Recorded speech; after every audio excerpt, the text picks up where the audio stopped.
Okay, today we pick up with Chapter 19, the post-war boom, looking at America and the affluent society. And what affluent society means is that the U.S. is doing really well. Affluence means that you are fairly wealthy. And so the post-war era for the United States is we're looking pretty good at this point.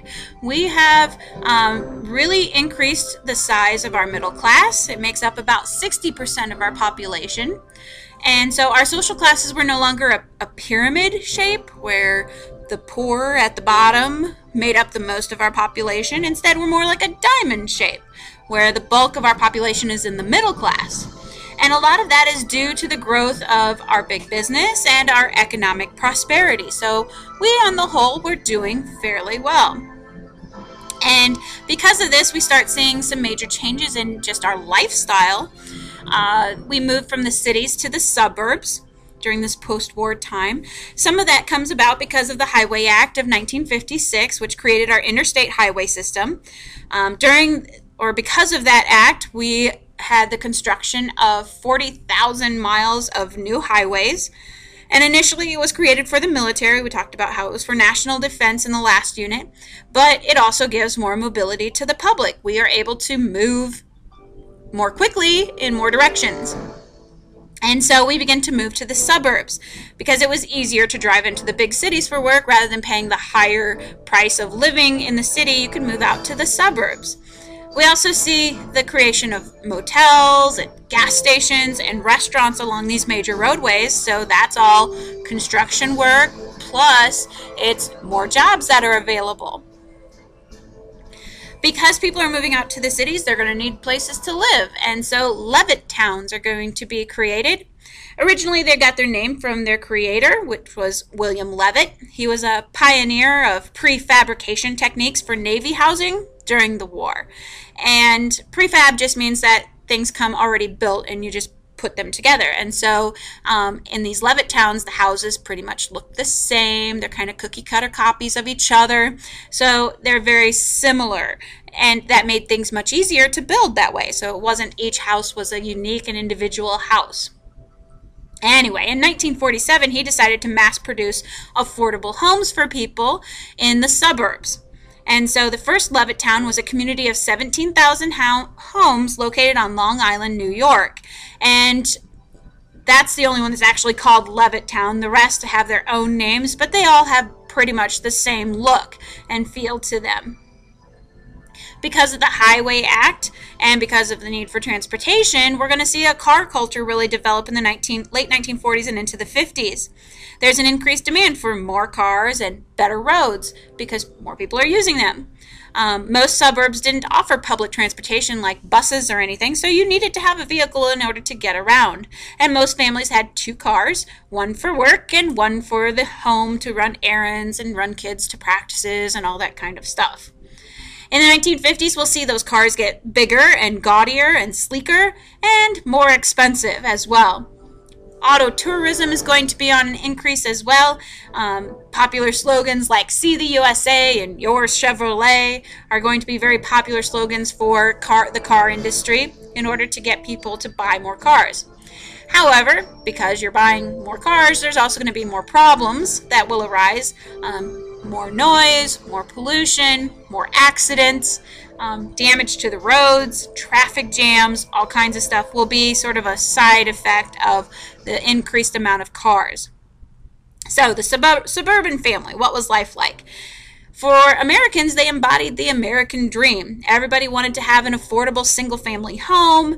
They wanted good schools. They wanted a safe and healthy environment. They wanted great neighbors. They wanted to have quality time with their families.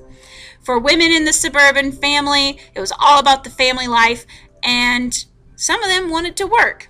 So there was a dilemma for women. Do you do the traditional role of staying at home and raising the family, or do you enter the workforce? Because remember, women had gotten a taste of that in World War I and World War II, of what it was like to be a part of the workforce, and some of them wanted to continue that.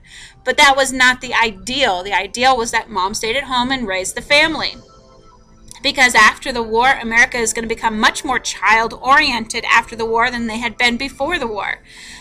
probably due to the fact that the men were off fighting and constantly facing death, and so they come home and they want to make sure that life will continue, or they wanted to feel alive, kind of thing.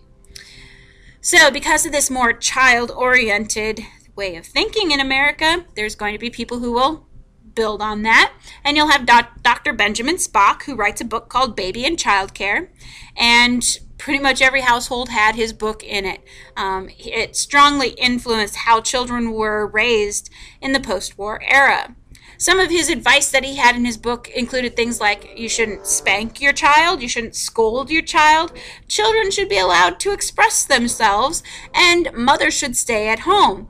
Although he did have kind of an extra on there that, the government should pay mothers to stay at home with their children. Also for women, they were looking to see, okay, what kind of a mother should I be like? What kind of a woman should I be like? And so there's different role models out there for them to follow. But they had, according to Hollywood, they had only two sort of kind of women that they should be like. They could be sex symbols like Marilyn Monroe, who was very popular at this time, or they could be the wholesome girl next door, the wholesome heroine like Doris Day. Again, popular in Hollywood at this time. Two very, very different things, but Hollywood was kind of pushing that you should always be like these women. You should be sexy Marilyn Monroe for your husband, but you should be wholesome Doris Day for your children. So for women, it's really hard to fulfill both those roles and do them perfectly. And so oftentimes it led to feelings of isolation, of unfulfillment, that they weren't doing a good job, and sometimes boredom because, okay, I just sit around and clean house all day. Woohoo! I take care of kids. Woohoo! Kind of thing. Women were supposed to be the champions of togetherness time. They were the ones who were supposed to plan the vacation trips and the backyard barbecues, and they were supposed to plan outings to the park and to the beach. And so, again, it's kind of a challenge for women to be able to do all of this stuff at one time. Now, the post-war period is also the time that we get the baby boomers. And the baby boomers are the generation that was the cause of the largest increase in our population. We jumped from 153 million to 179 million people in just 10 years. That's an amazing jump in population. And so we do have the largest, or the baby boomers are the largest generation in U.S. history. Now there's a number of factors of why this happens. Part of it is just the reunion of families after the war. Soldiers come home, haven't seen their wives for a while, and so they want to get those families started. Another factor behind that is the lower marriage age. Women and men were both getting married at younger ages, and so they had more childbearing years where they start having more children. Larger families were wanted. We had that economic prosperity, so you could afford to have larger families and you wouldn't feel the strain as much. Better quality of medicine is also going to be a major part of this as well. A man named Jonas Salk is going to come up with a polio vaccine, which is going to be a huge lifesaver for some people. If you remember, FDR was a victim of polio, and it was a common ailment among children. And so having this vaccine to prevent that is really going to increase not only life expectancy for people, but preventing early death as well. Because of this baby boomer generation, we'll see a lot of powerful demands for new houses, appliances, toys, diapers, washing machines, all kinds of stuff that come about because of this. There's going to be an increase in schools because of the larger classes that are coming in. And if you didn't get bigger, better classes, then you had overcrowding. Sometimes there was teacher shortages. So there's some problems that come with it as well.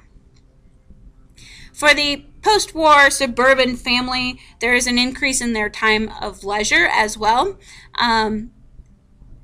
During this time, we'll see a 40-hour work week be installed, and now that you have time off, you are able to do some fun things, some leisure things. And so that a lot of that was due to labor-saving devices like vacuums and washing machines and all kinds of stuff that help make the life a little bit better.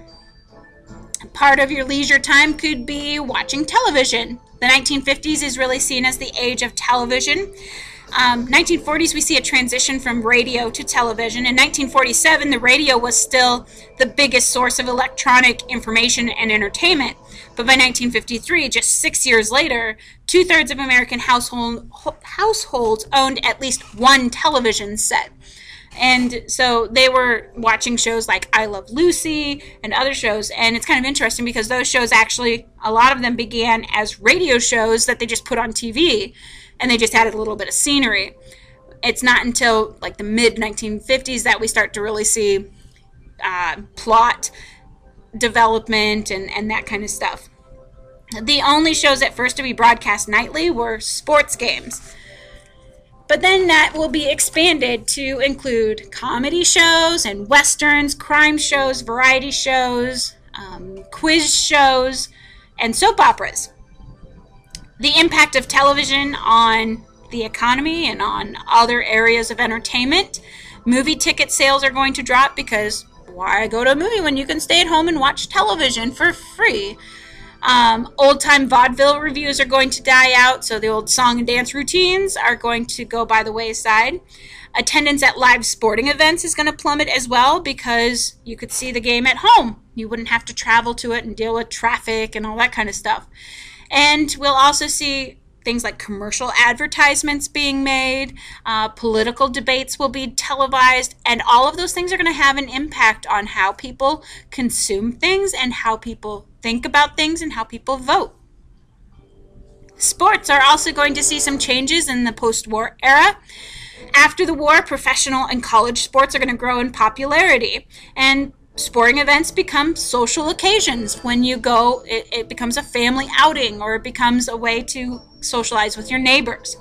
Little League baseball and football teams are going to involve millions of children across the nation, and in this time period we'll see a desegregation in sports. Jackie Robinson is the first black professional baseball player in 1947, and we will see that division being, or that separation being crossed, and so that will have an impact on sports as well. The youth culture will develop in the 1950s.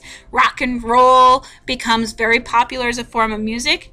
When radio became less profitable because everybody's watching television, stations needed to find a way to attract listeners, and so a lot of them start playing African American popular music, which was a little bit peppier than the mainstream music. And kids really liked it because this was different, and their parents didn't like this different music. Some disc jockeys are going to call it rhythm and blues or R&B to make it more acceptable to the white population. And so white kids start listening to black music, basically, and their parents didn't like it, which made it all the more appealing to the kids. You guys know all about that. Elvis Presley was probably the most famous rock and roller of the time. He was a part-time truck driver from Mississippi. By 1956, however, he was a national sensation.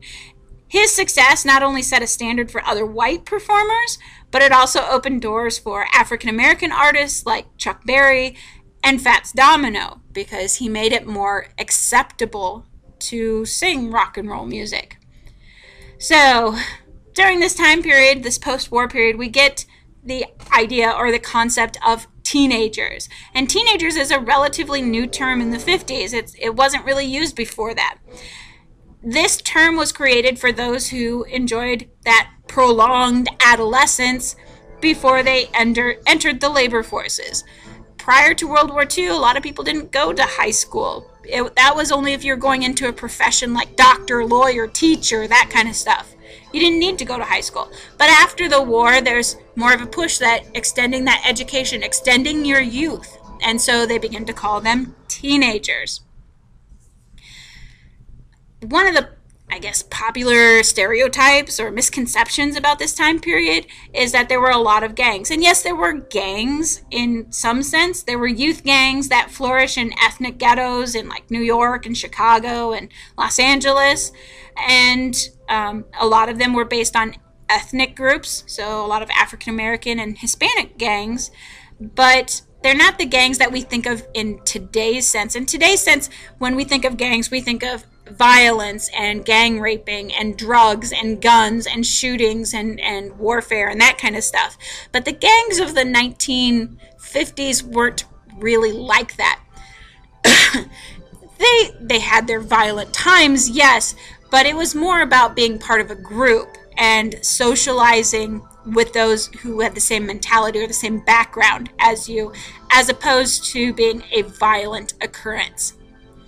So, the myth of the 50s, if you were to ask somebody to describe a typical family of the 1950s, most people are going to envision the Leave It to Beaver lifestyle. That you had a mom who stayed at home and looked perfect all the time and treated her children wonderfully, and you had the dad who worked hard and made good money, and they had a nice house, and they have 2 boys, and those boys were, you know, little rascals every now and again, but for the most part they're good kids and they learned good morals from the mistakes that they made. And that's a bunch of hooey, because families in the 1950s were no different than families today. Not everybody was happy. Not everybody was doing well. Those little rascals probably got into more trouble than they let on. Teen pregnancy was very high at this time, so most likely the older brother knocked some girl up. A lot of unhappiness at home because mom doesn't know if she wants to be sexy like Marilyn Monroe or if she wants to be the nice mom like Doris Day. So she was probably on antidepressants, probably popping pills all the time in order to be happy. And private debt is going to increase dramatically between 1950 and 1960. So even though dad's bringing home a good paycheck, they're living beyond their means, and their credit debt or their private debt is going to climb astronomically. So like I said, it's a huge falsehood what they project in shows like Leave It to Beaver, because that's not how families were. They went through the same problems, they struggled with the same issues that we do today.